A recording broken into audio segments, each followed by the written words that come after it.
तरीके से फंस चुका है चुनाव आयोग। जी हां, सही सुना आपने, क्योंकि तेजस्वी यादव जो लगातार चुनाव आयोग के विरुद्ध जो है वो आवाज उठा रहे थे, पूरा विपक्ष संसद से लेकर सड़क तक चुनाव आयोग के विरुद्ध आवाज उठा रहा था। क्योंकि जिस तरीके से धांधली की वीडियो सामने आई, SIR जो स्पेशल इंटेंसिव रिवीजन कराया गया, उसको लेकर बहुत सारी खबरें, बहुत ज्यादा विरोध जो है वो विपक्ष ने किया, पर चुनाव आयोग ने एक ना मानी और इसके बीच बड़ी खबर निकल कर आती है और एक बड़ा सवाल उठता है कि आखिरकार अब विपक्ष बिहार में चुनाव नहीं लड़ेगा, यानी कि चुनाव का बहिष्कार कर देगा विपक्ष। तेजस्वी यादव, जो वही तेजस्वी यादव जब सर्वे कराया जा रहा था, जब कयास ये लगाए जा रहे थे कि तेजस्वी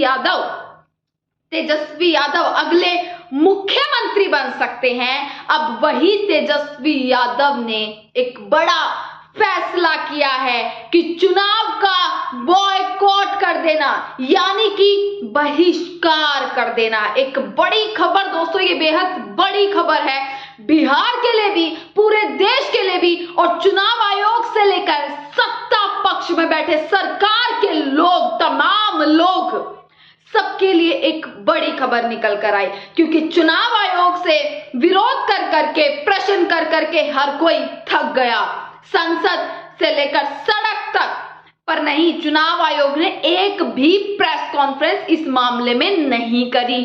पत्रकारों ने जमीनी हकीकत दिखाई, पत्रकारों ने ग्राउंड रिपोर्ट करी कि कैसे BLO की तरफ से लापरवाही की जा रही है, मृत लोगों को जिंदा बनाया जा रहा है, जिंदा को मृत बनाया जा रहा है, बिना जाने, बिना किसी की डिटेल जाने उनके फॉर्म भर दिए गए हैं, बिना किसी के इंसान मौजूद नहीं है और उनके सिग्नेचर हस्ताक्षर कर दिए गए, फॉर्म भर दिए गए और लोगों को नहीं पता कि उनके फॉर्म भर गए हैं। इसके बाद भी, इन सवालों, इन वीडियो और इन प्रूफ के बाद, सबूतों के बाद भी चुनाव आयोग और ज्ञानेश कुमार ने इतनी जरूरत नहीं करी कि वो सामने आए और प्रेस कॉन्फ्रेंस कर दे। बड़ी खबर जो है वो निकल कर आई है। पूरी खबर दोस्तों मैं आपको बताती हूं, और ये पहली बार नहीं है कि किसी ने चुनाव का बॉयकॉट करने का सोचा हो।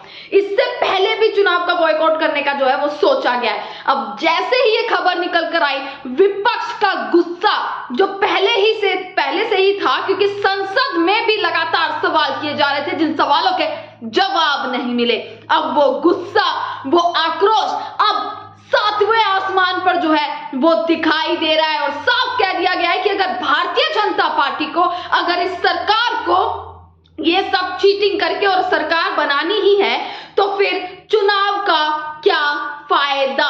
इसी के साथ अब मुख्य हेडलाइन दोस्तों एक बार पढ़ लीजिएगा। तेजस्वी ने चुनाव बॉयकॉट की बात कही है।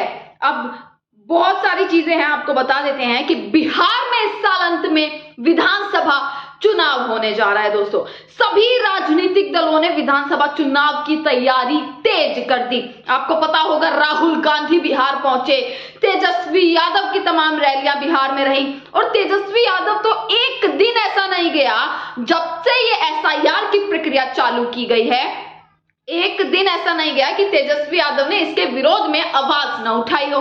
एक दिन ऐसा नहीं गया कि विपक्ष ने आवाज न उठाई हो। राहुल गांधी पहले ही महाराष्ट्र चुनाव को लेकर चोरी के आरोप लगा रहे थे, उसके बाद तेजस्वी यादव भी लगातार चुनाव आयोग पर, इस सरकार पर आरोप लगा रहे थे। सुप्रीम कोर्ट ने तक ये कह दिया कि ये प्रक्रिया जो है वो समय से की जानी चाहिए। इसके बाद भी चुनाव आयोग अब तक सामने नहीं आया। नरेंद्र मोदी 56 इंच सीने वाले राह पर चल रहे हैं कि भाई सवाल करते करते इस देश का विपक्ष थक जाए, इस देश की जनता परेशान हो जाए, पर सामने आकर जवाबदेही नहीं देंगे। ये बड़ी खबर दोस्तों देखिएगा। विधानसभा चुनाव की तैयारी जोरों शोरों से है, कुछ चंद महीने बचे, और इस बीच तेजस्वी यादव के एक बयान ने पूरी सियासत को गरमा दिया है। सियासी हलचल जो है वो पैदा हो गई है, सियासी हलचल तेज हो गई है। तेजस्वी यादव ने दोस्तों बिहार में चुनाव बहिष्कार की धमकी तक दे डाली। RJD के नेता तेजस्वी यादव ने चुनाव बहिष्कार की बात करते हुए कहा कि जब चुनाव में धांधली ही करनी है तो वैसा ही वैसे ही बीजेपी को वैसे ही एक्सटेंशन दे दो कि भैया जाइए, चुनाव लड़िए ही मत, आप एक काम कीजिए, जब आपको ये धांधली करनी ही है तो आप पहले वैसे ही आप चुनाव लड़ लीजिए और आप जीत जाइए। ये बात तेजस्वी यादव ने साफ साफ कही है। तेजस्वी यादव ने साफ साफ कह दी, दे दीजिए एक्सटेंशन और कोई चुनाव भी मत लड़िए, बॉयकॉट ही कर देते हैं। अब तेजस्वी यादव के इस ऐलान के बाद बिहार की राजनीति में एक नया मोड़ आ चुका है, एक नया मोड़ आ भी गया है। लोग इस चीज की चर्चा कर रहे हैं, राहुल गांधी इस चीज की चर्चा कर रहे हैं। दोस्तों सोचिए कि विपक्ष कहीं चुनाव ही नहीं लड़ेगा तो फिर क्या होगा।